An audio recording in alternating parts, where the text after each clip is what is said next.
Hello everyone, welcome back again to my YouTube channel. Thank you very much for your love and support. As always, I remain loyal. So there's the first day you're coming across this channel for the first time. This is Agatha Progress channel, and I come across your way every blessed day. In this channel, as you can see, we bring the latest and we bring the happening all over the globe. And in this channel also, we react to all videos. Yes, all videos. And I do hope you join the family. Right now, this video you are about to watch, I don't know what you felt about this video, but I hope you do pick some sense from this video. All right, let's dive into the news in details. First of all, that the minority caucus in the Senate are on the same page with the minority caucus in the House. We actually worked together, and when they were sending out that statement, they sent it to me, and I reviewed it, and I told them that we're on the same page with them. So you can make the assumption that we also in the Senate minority caucus do not agree with the federal government on the purported achievements. With regard to the what's going on in the Southeast and the response of Mr. President. Ruben, let me just say this. Well, somebody was discussing with me and said, you know, why don't we tell Mr. President something, that the language that the Igbos understand, that we can let him know the language. And I want to share it with Nigerians. The language that Igbos understand actually is in the days when we had polygamy that is rife. When you treat every wife the same way you treat all of them, they will be happy. In other words, treat me as you would want to treat every other person. It is this imbalance in treatment, this unjust treatment of people, that is leading to this whole I would say, response by violence. But I can say one thing. The Southeast Caucus, both in the House and in the Senate, we issued a statement a couple of days ago. And what we said was that we totally condemn the violence that is enveloping us in the Southeast. No, none of us supports the raging violence there, the killing of policemen, the destruction and the burning of government offices, INEC, courts, and so forth. None of us supports it. We know, and we know that you can only get what you want by negotiation, and that you're not going to get it through a violent means. But another thing that we also know is that the response that we are getting from the federal government does not seem to us to be a response that is calculated to douse tension and bring peace. When you threaten to visit on people depredations of civil war, what type of message are you sending out? We expect Mr. President, as the father of the nation, to be able to embrace everybody. But you see, we have always seen this pattern, and this pattern is that it doesn't matter what happens elsewhere. Anytime anything happens in the Southeast, it is when the president comes out and with this and says, we will crush you, we will do this, or we will do that. And we think that that is not a way to go. If you go to the airport, and if you're coming from the airport in Abuja, you will see this big banner with a very beautiful photograph of Mr. President, and that banner says, Baba for all. So, if Baba rather than being for all, is for some people. And then for the Southeast, you tell them that I will deal with you. I don't think that people in the Southeast are going to be very, very happy about that. And that is what we see.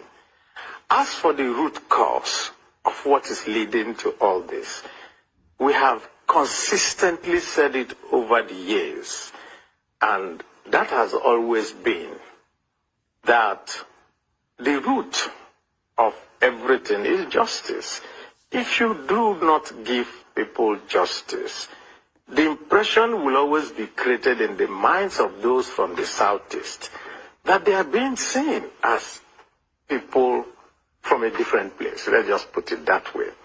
Because I remember that when we started shouting about the incursion of the herdsmen, the killer herdsmen coming into Nigeria, and coming down south to the Benue Plateau, and there's so much killings and all that, and we continue shouting, this, what's going on? And we were always being given very different reasons for which we should accommodate foreigners. And we couldn't understand it. And I remember that on the floor of the Senate, we all condemned it, and condemned it not just by those from the Southeast, but everyone.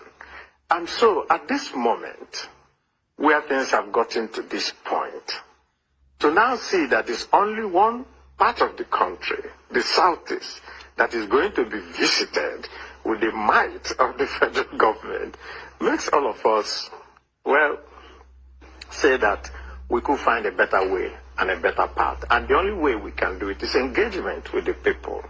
We must engage. When the Southern governors met, they said, try to engage. Everybody has been saying, try to engage. When we're still waiting for that engagement. Well, we must engage.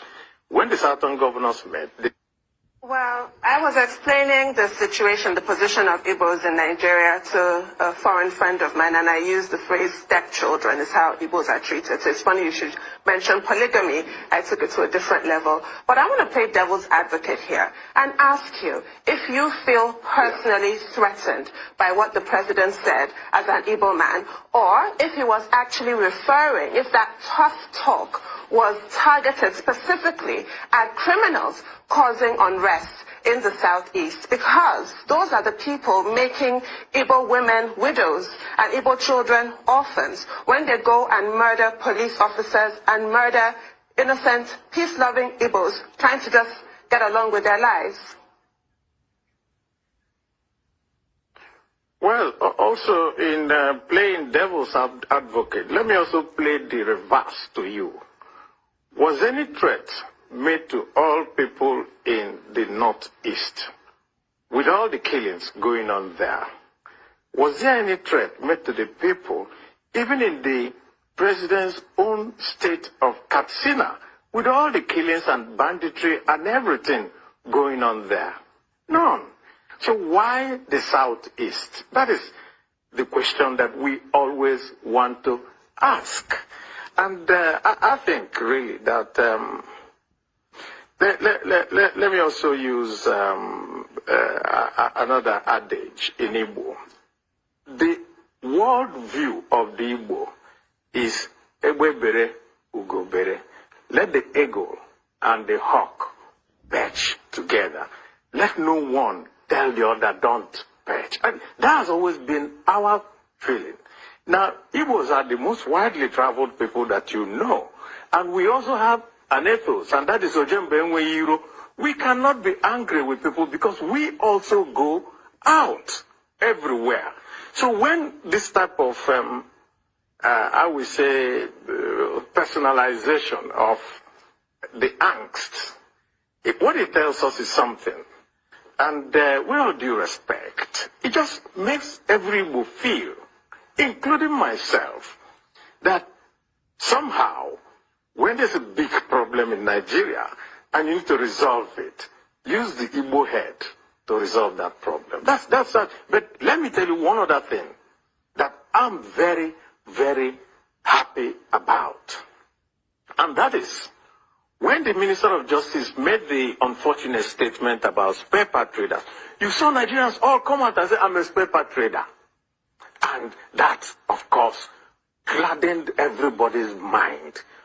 When the unfortunate statement that was credited to Mr. President also came out, you could also see Nigerians come out and say, I am Igbo.